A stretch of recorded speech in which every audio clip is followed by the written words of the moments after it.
And we have now reached our final panel discussion of the day. The title is Research, Collaboration, and International Exchange, Preserving Innovation and Nurturing Global Talent Amid Radical Decoupling. We'll begin with an introduction by Deputy Minister Chen Ming-Chi of Foreign Affairs and former Deputy Minister of Mainland Affairs Council, Republic of China, Taiwan. Now, ladies and gentlemen, please join me in welcoming Deputy Minister Chen to the stage. Thank you. So, Deputy Minister Chen, the floor is now yours. All right. So, good afternoon, and thank you, Dr. Sherilyn, for the kind invitation, and thank you to our moderator, Ms. Rachel Bernstein, for the generous introduction. So let me begin by sharing a bit about my background. I am a professor of sociology and contemporary Chinese society at the National Tsinghua University. In the early 2000s, along with several colleagues, I helped establish our master program in contemporary China studies. Each year, I brought my Taiwanese students to China for their first fieldwork experience. I also taught courses on Chinese society and mainstream sociological subjects, many of which attract Chinese students. I had the privilege of supervising several of their theses. One, for example, focused on the lawful resistance of Chinese LGBTQ movement. This experience deepened my understanding of Chinese society, and I believe they help those students better understand Taiwan, especially how our democracy emerged through hard-won struggles and how cultural diversity and political pluralism are lived reality here. At the same time, we welcome visiting Chinese scholars engaged in joint research projects. Those were the golden years of globalization. Back in the 1990s, there was a widespread belief that free trade would lead to political liberalization. The idea was that free market would reward human capital and elevate individuals, especially those repressed under socialist regime, into middle class. And once economically empowered, they would begin to demand political rights. In that vision, democracy will follow development. Similarly, academic exchange and talent circulation, the forerunner of globalization, were seen as vital drivers of scientific progress and innovation. Any disruption was considered both ineffective and counterproductive. As globalization accelerated, so did commercialization of higher education. Even traditionally non-tradable sectors, like universities, were open to international competition. In liberal democracies, many institutions began recruiting large numbers of Chinese students to boost both revenues and international influence. At one point, Chinese students account for nearly half of all international enrollments in some countries. This creates structural dependency. And when such dependency intersects with strategic intent of the Chinese Communist Party, vulnerability emerges. The Confucius Institute are one such example. What began as a free language classes and the cultural programming evolved, according to the late anthropologist Marshall Schellings, into academic malware that compromise academic freedom and institutional integrity. The CCP play a long game, weaponizing academic exchange for technology transfer and even for exporting censorship, or in service of its geopolitical objectives. In Taiwan, we saw this dynamic shift sharply.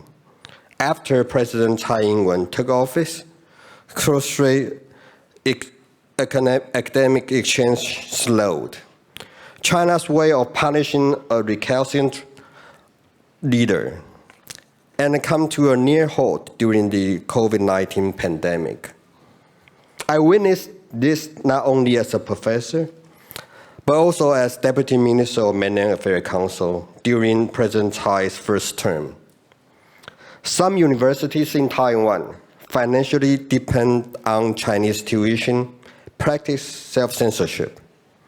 They avoid sensitive topics in class, not because of direct CCP intervention, but out of fear that future Chinese enrollment might be curtailed.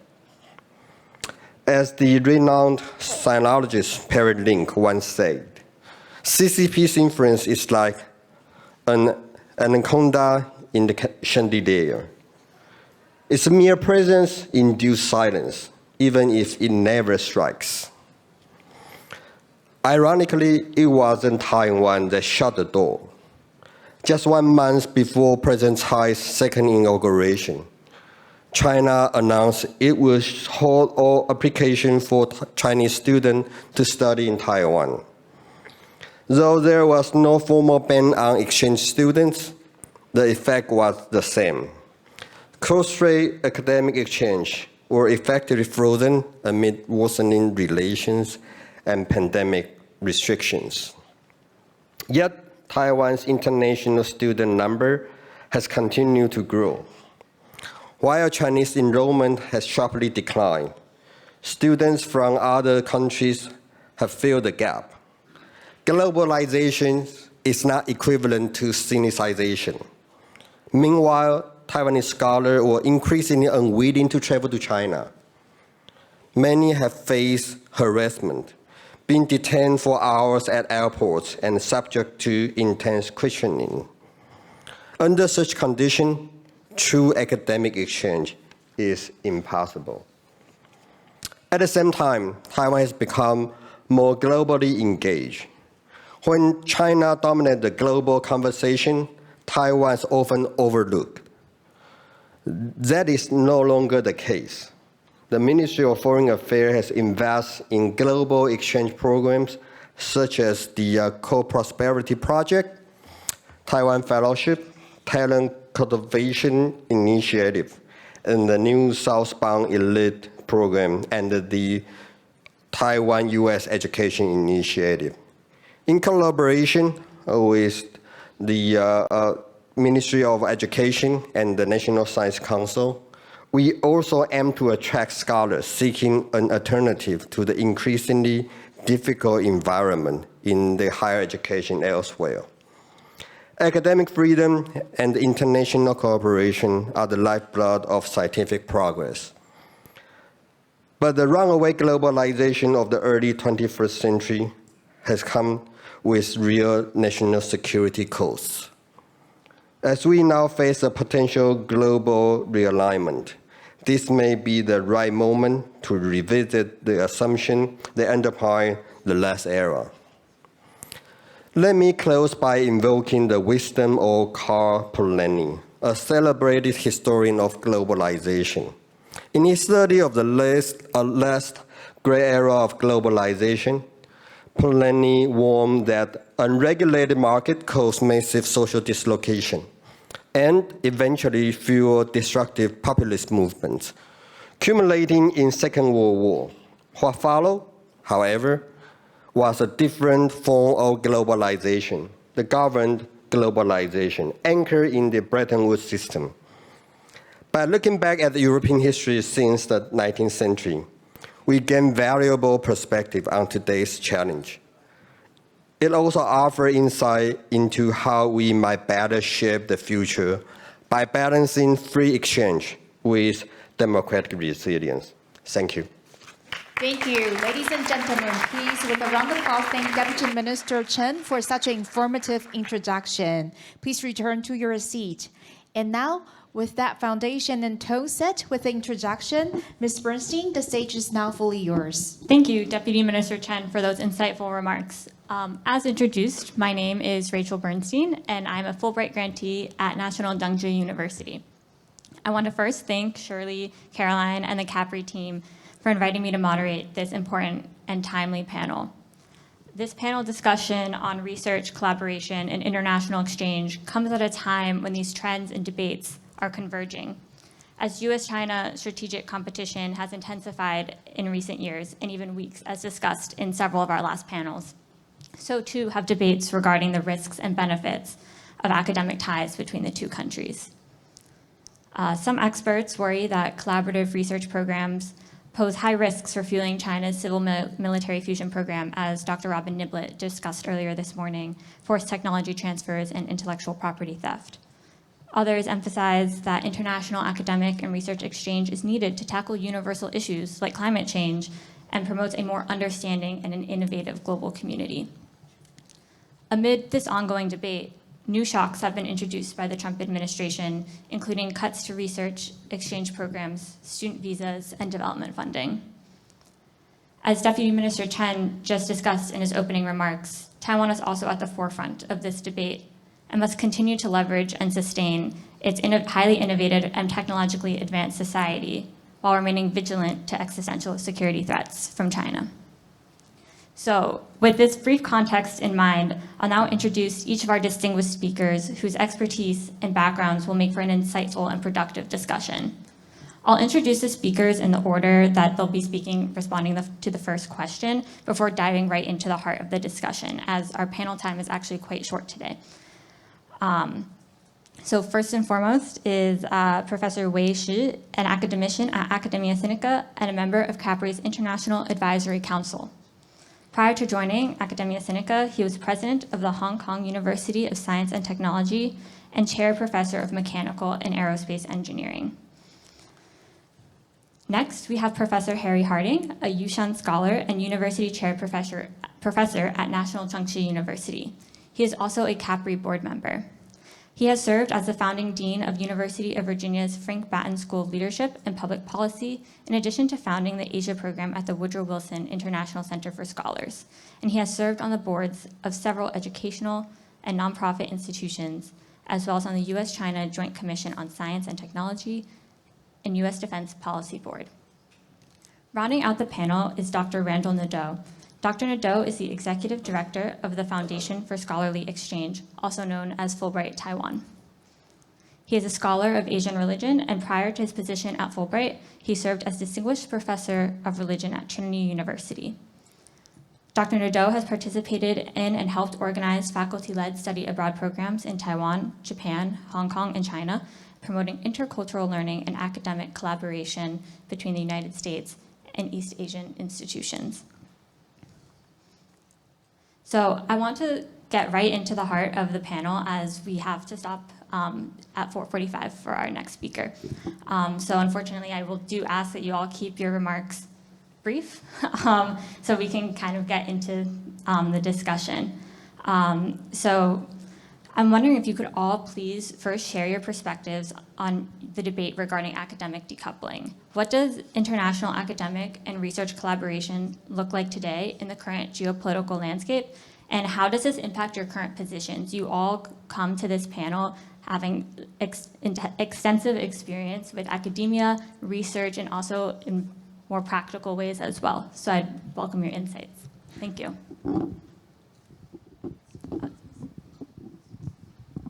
Good afternoon. My own area is aerospace engineering, and I went to the US when Taiwan was still under martial law. So Taiwan has changed a lot, for sure. Mainland China has also changed a lot in different ways. When it comes to academic change and the possible collaboration, with all the current intertwining relationship and the codependence, I personally think it's not practical to decouple as being projected. The flagship journal of my professional society, Aerospace AIA Journal, still has members on the editorial board from mainland China. They still participate and contribute. Actually, the journal has probably, I would imagine, at least 30% of the papers submitted and published from China. So that's a fact, which is just one example. And I would say that, in essence, with all the fast change, not only in China, but everywhere else, it probably is not very advisable not to try to get a front seat in the room, and instead we want to work out, because that will not be practical. Because that doesn't solve problem. Actually, that will put even more asymmetric situation worse. Great, thank you very much. Professor Harding, over to you. Well, thank you very much, Rachel. It's a great pleasure for me to be part of this panel, and especially to be with two people who have great experience and whom I respect very much, Professor Shyy and Randall from the Fulbright Foundation here in Taiwan.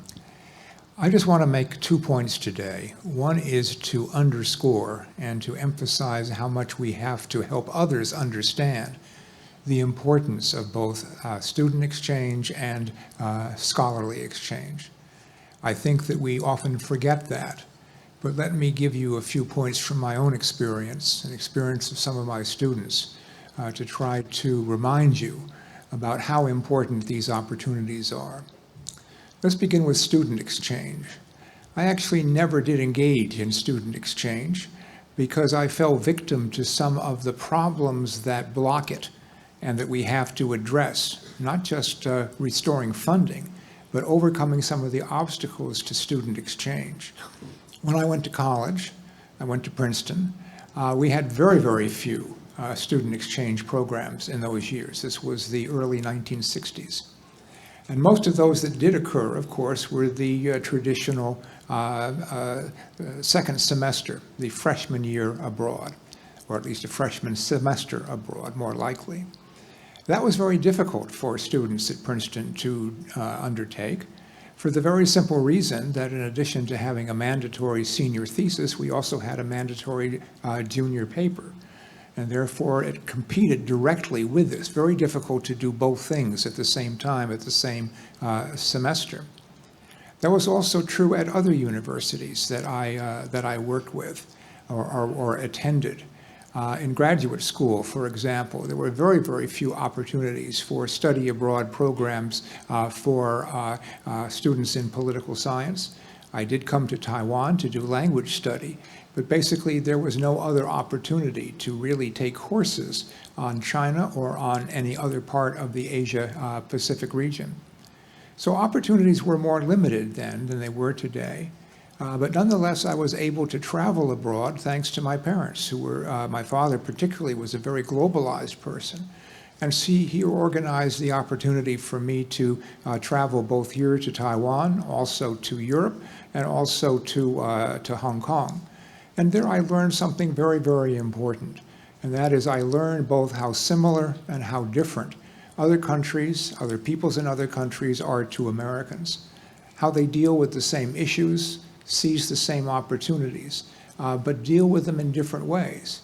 It was a way of understanding other parts of the world, but it was also an opportunity to see how other countries are both similar and different from the United States. So not just to learn about them, but to view the United States through the mirror that they presented to us.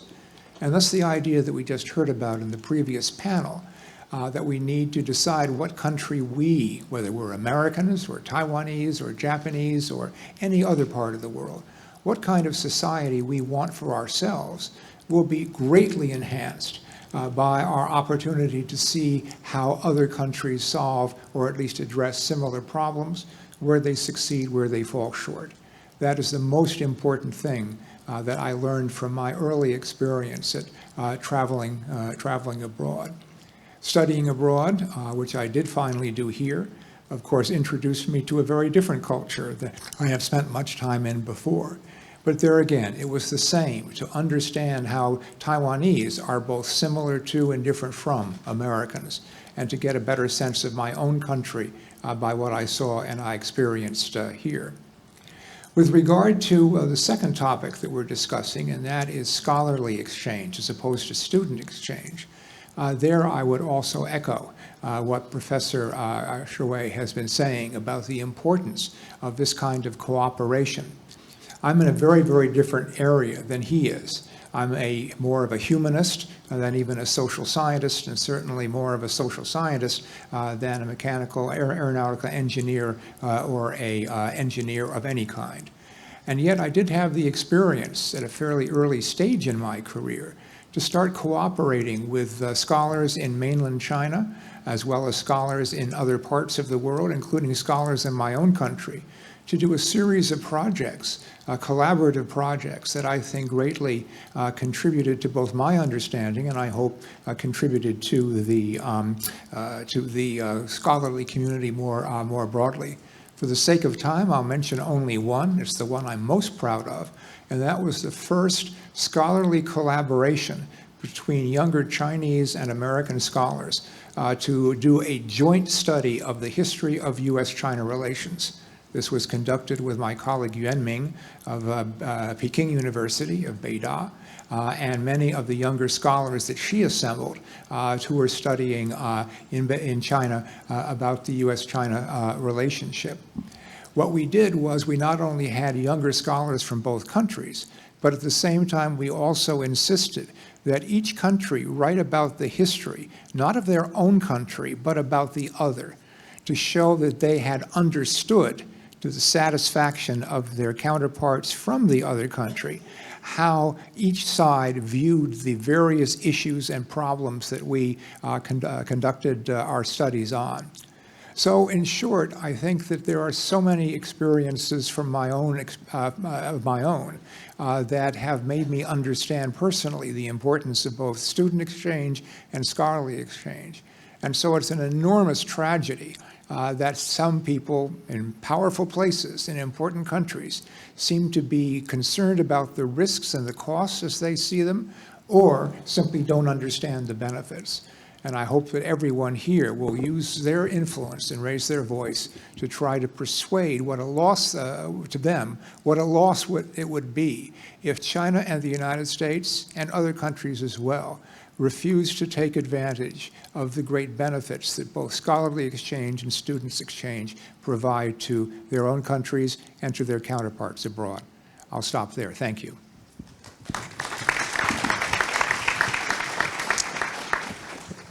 Dr. Harding couldn't have said better what the Fulbright vision is, and he articulated so well the values of the program, which is to bring people together through cultural and educational exchange.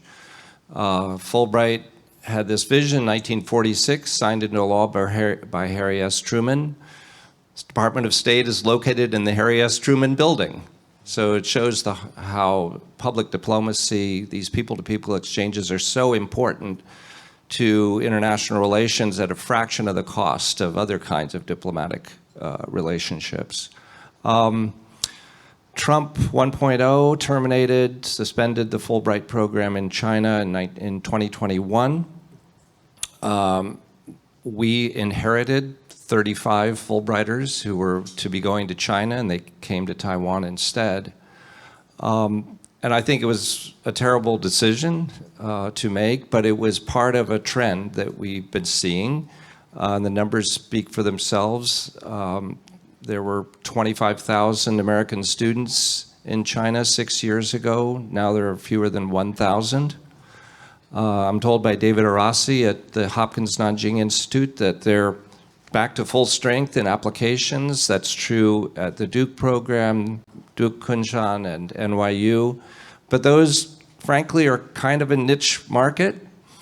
And when you look at study abroad numbers overall, they're way down. And I don't see them recovering very much in China. In Taiwan, we're up 250% in Americans doing study abroad here in Taiwan. Still a relatively small number, about 1,600 now. But for the Fulbright program, in every category. US students, English teachers, US scholars, Taiwan students, we set new records this year in application numbers. And in the 5 years since the US-Taiwan Education Initiative, we have seen the number of Fulbrighters grow from about 180 5 years ago. This year I have 440. Over 100 Taiwanese in the US and over 300 Americans here in Taiwan. So we're going strong, and we're going to continue to build on what we're doing. Now, the White House budget that has been proposed has a 93% reduction in funding for the Bureau of Educational and Cultural Exchange of the State Department, which oversees Fulbright programs. But to be fair, in Trump 1.0, he had 0 for Fulbright. And last year, when I visited Congress, I targeted representatives who were on the Taiwan caucus, which is the largest caucus, by the way, in the House of Representatives. I targeted people on in the Taiwan caucus who are also in appropriations. And I won't name names, but I visited Democrats, visited Republicans, all 100% fully behind Fulbright. Not only are they supporters of Taiwan, but of our efforts here in Taiwan in the Fulbright program. And I would just close by saying that, or tell an anecdote. We sponsored a Mandarin education conference a couple of years ago, and we invited as our keynote speaker the Director of North American Affairs for the Ministry of Foreign Affairs, Taiwan Ministry of Foreign Affairs. And he came and he said, I never imagined that I would be invited to give a keynote address and so emphasize language study, whether English in Taiwan or Chinese in the US, as being at the heart of diplomatic relations between our two countries. But that's true that this is a major initiative of our Fulbright program, bringing English teaching assistants to Taiwan and sending Mandarin teachers to the US, and we're doing that in higher numbers than we've ever done before. And the other program that I'm very proud of is our master's degree programs. Rachel's one of our good representatives of that. We bring American students to Taiwan on Fulbright Awards to get master's degrees in Taiwan, some of them taught in Mandarin, and we now have 12 different degrees that we offer in Mandarin, along with about double that number that are taught in English. So the Mandarin taught programs are in diplomacy, in Chinese medicine, in Austronesian language studies. And these show our commitment to not just language study, but content study using the language, using Mandarin. It's true that Chinese language enrollments are down in the US, as are other foreign language enrollments, but I see that as an opportunity for Taiwan, because students are going to choose more and more to come here rather than going to the mainland for their language study. And Taiwan is developing a significant market in this area. More and more master's degrees in teaching Mandarin as a second language, and more international students coming here to do their language studies. So I think we have great opportunities despite the ongoing turbulence from the State Department side, but real opportunities for growth and development in our binational language, cultural, and educational exchange. Great. Thank you so much, all three of you, for those great remarks. We are coming to the end of our panel, but I want to ask one more question, which you all can use as an opportunity to kind of wrap up your thoughts and your remarks. But since the theme of this conference is about building resilience, and Professor Harding and Dr. Nadeau, you both mentioned severe impacts from the Trump administration in terms of funding and opportunities. I'm wondering, how do you think the Asia-Pacific region can kind of build its resilience? Are there opportunities for further regional collaboration to kind of fill this gap that the United States is leaving? And how can we continue to pursue this academic and research collaboration? Thank you. Maybe perhaps we'll go down the line from starting with you, Dr. Nadeau, and then end with Dr. Shyy.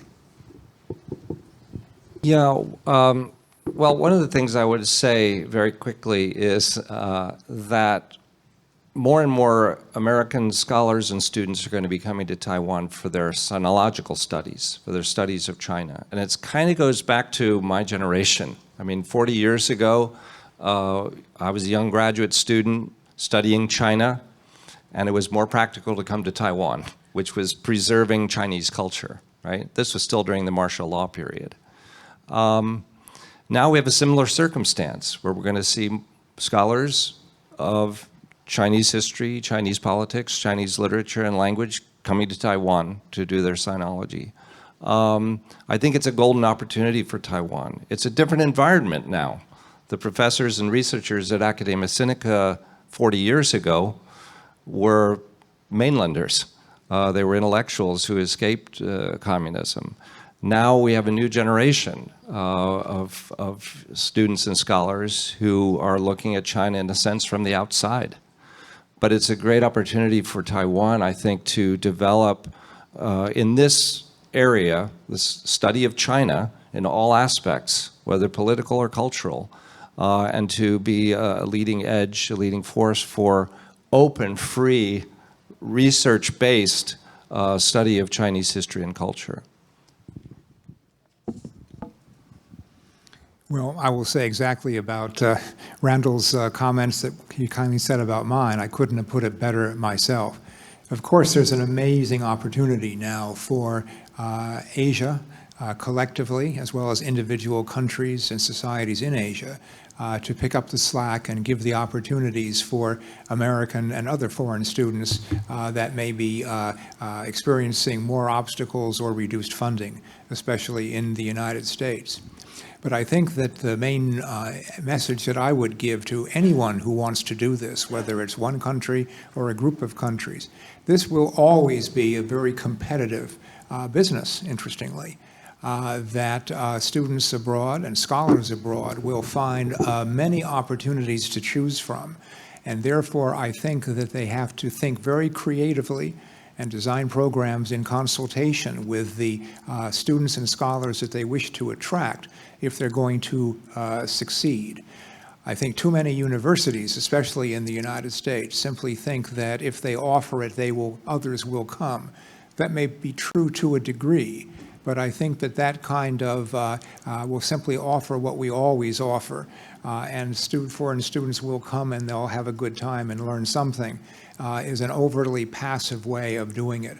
So I think that we need not only the resilience that we've been talking about, how we can save these programs and these opportunities in times of stress, but we also need innovation and creativity to design the programs that will attract students and scholars and will enable them to make an even greater contribution, both to their own countries, to their own careers, and globally as well. Thank you. All right, Professor Shyy, 1 minute. I just got a note saying that the mayor is waiting. My main point is Taiwan for sure has a very beneficial role to play right now by attracting many more overseas students to come here to study. But the issue is much more than Chinese culture, language, and history. That's only a part of it. I think Taiwan should be more confident because Taiwan has many things to offer, high tech and innovation included.